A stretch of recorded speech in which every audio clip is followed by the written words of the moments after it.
Korang tengok lah, habis putus. Dah cakap dah, korang jangan lenjan. Korang lenjan juga. Kan dah putus macam ni. Janganlah sedih-sedih kan.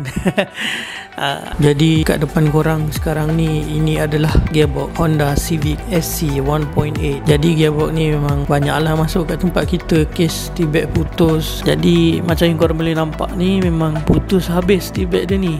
Memang kalau dah kes macam ni, memang rabak lah poket korang. Confirm punya kos dia pun akan jadi mahal ni kalau nak repair ni.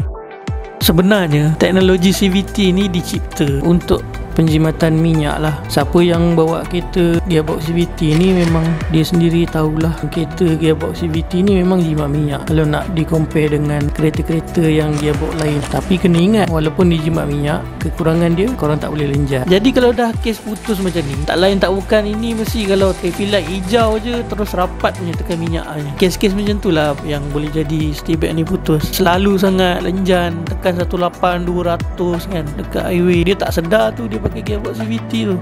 Kalau nak performance, kalau nak bawa laju, carilah kereta yang gearbox DCT ke manual ke. Yang tu boleh lah juga korang nak lenjan, tapi janganlah lenjan sangat. Kalau kereta macam tu pun korang lenjan bagi nak gila, rosak juga komponen dalam dia. Tapi boleh cakap boleh lah lenjan. Tapi CVT ni memang senang cerita memang tak boleh lenjan. Jadi pada pengguna-pengguna gearbox CVT kat luar sana, korang kalau bawa kereta tu santai-santai je lah. Jangan nak sikit-sikit nak tekan rapat, tekan minyak habis kan. Relax, santai buat kereta. Kita ni kat Malaysia, apa nak laju sangat kan. Dan kepada korang yang ada masalah dengan gearbox CVT ataupun apa-apa gearbox, korang boleh datang ke Transmatic Automotive. Lokasi kita berada di Seksyen 15 Shah Alam. Ciao.